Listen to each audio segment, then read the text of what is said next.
What is going on, guys? Newton here with MMORPG, bringing a review of Legends of Honor, a free-to-play browser-based MMORPG. So, jumping right into the game, it's your standard base building MMORPG, nothing we haven't really seen before here, but this one's not too bad. It has some nice progression to it with a nice little animations and art style behind it.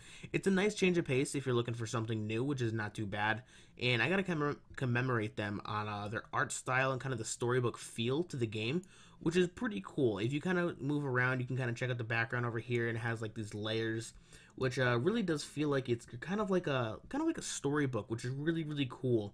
I've enjoyed that. I do appreciate some good art style, or a little bit of cool animation to it. Now, I wish they did have the smoke kind of like animated and moving with some moving clouds or something like that, like kind of like the flags over here, which would be really cool. I think would kind of bring the game a little bit more to life. And I don't know, something they could just probably add to the game if they wanted to, but I think it would add a little bit more depth and a little bit more life to the game. But getting into the gameplay, like I said, it's your standard base building MMORPG and nothing we really haven't seen before. So, kind of go over the building mechanics for the game. We can go ahead and construct. We have our main buildings we can construct over here. We have civic buildings like civilians and other stuff like that. We have military decorations and expansions. Expansions is to move out, expand our area. As you can see here, we can go ahead and select this one. And we can make our area bigger. So you can see we start off with kind of a small area, but there is room to grow. So we're going to go ahead and move it over here. And now we're much bigger. And it seems like they give you a great amount of space to really expand. So your kingdom can get pretty massive with enough time investment into the game. And just along with that one upgrade, it did significantly make our area much bigger. So let's go ahead and go over the upgrade features. As you see, upgrading is it's very simple and straightforward. Oh, we're not high enough level for that one. Let's go ahead and see if we can find out one that we can upgrade within our level. And it doesn't seem like one's available. Oh, we can go ahead and level up our farmhouse. So if you're the available level and there's an upgrade for the area and you have the resources for it, you can go ahead and upgrade it. When you upgrade it, we have, oh, it's giving us a freebie over here, which is cool because we're still early state in the game, which is nice. I like when games do that. It kind of helps along with the progression of these games, because the progression can get very slow, and these games do become a huge time investment the more you get invested into the game. So these early freebies with low resource costs is really nice. It could really help us out there. So we completed a quest, we obtained some resources, which is another thing I like about the game. Some of these games don't have a quest system. In the quest systems, I find super duper helpful.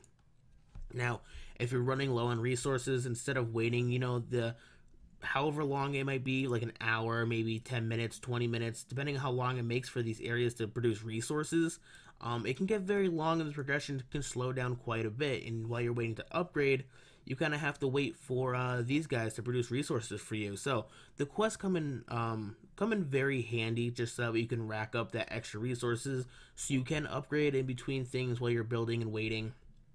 So the quests and the resources become very nice, and it kind of helps with the long time investment. So enough about that, and we're going to go ahead and jump into the combat. The combat is it's a little bit different. As you can see, we have a barracks over here. You do need to make one of these barracks to make different units, and as you can see, we have different units over here. We have different tabs and stuff like that we can select, and giving us different units, but we are still very early on in the game, and quite a few of them are locked and not available for us, but they are all unlockable just by investing some time in the game and just leveling up your kingdom and your account overall. All these things and all these options will become available over time. So we have a few we could select over here, so I'm going to go ahead and maybe we pick the horseman over here.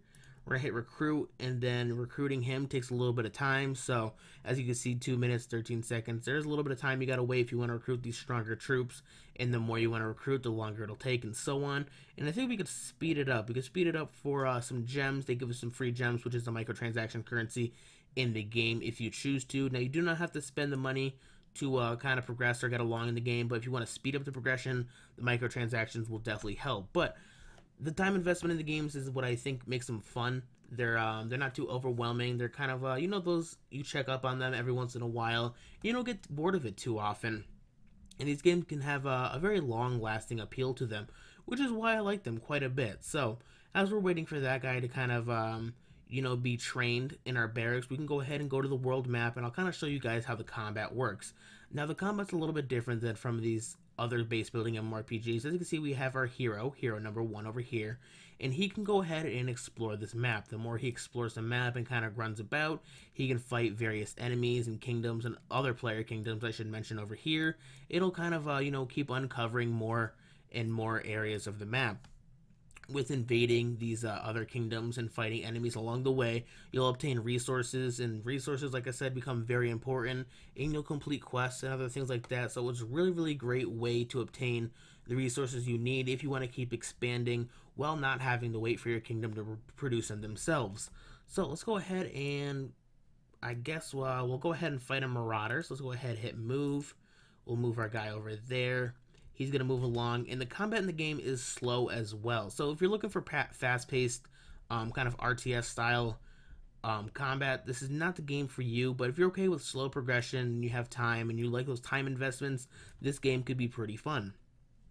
So going over the Marauder over here, let's go ahead and click this guy. We'll go ahead and hit attack, and you can see it kind of gives you an overall stats and a bar of the success rate of how you're going to do fighting against this guy, and it seems like the odds are in our favor, so we can go ahead and hit assault. We're going to go ahead and fight this guy. We got a little bit of an animation over here, and if we're victorious, we'll obtain some resources, as you can see kind of floating around over here, and it'll tell us we got our victory. So kind of go over the stat battles right there, and we are victorious. We obtained some resources along the way, which is really nice, and he's not dead yet. If we choose to, we can go ahead and attack him again.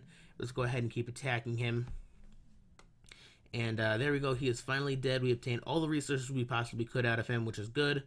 And we obtained some more resources, which is, it's good. We got some stuff for our kingdom, which is great. Like I said, a great way to obtain those resources if you really need them. And you can keep exploring, but if you want to choose to stop, you just go ahead and hit move. And, oh, he's moving over here. So let's go ahead and click back to the kingdom and have our guy kind of move back. So he has to go to the spot over here and then slowly make his way back. So like I said, the progression and the combat and the exploration of the game is very, very slow, and it's not too fast paced. Like I said, if you're okay with the time investment, this could be a very fun game. So overall, it's a very simple and straightforward browser-based base building kind of MMORPG with you know, the cool art style. I still really like this feel to it. It's pretty cool, and nothing we haven't seen before. If you've played these games, this one's very simple, very easy to get into, and you should have no trouble just kind of jumping right into things with a very simple tutorial and interface, which is nice. So I'm gonna go ahead and give the game an 8 out of 10. It does a very nice job for the base building genre that it's in. The combat's a little slow, but if you can get past that and you're okay with the time investment, the expanding of your kingdom and building and other stuff like that can become very fun and you know, very engaging. I really love having these large kingdoms and just having all these things leveled up in this big epic kingdom to kind of show off and be like, yeah, I spent a ton of time, I've accomplished all these things, and it just feels good. I think they've done a great job with the game overall. So if you guys have enjoyed this video, don't forget to like and subscribe for more. But until next time, guys, I'll talk to you later.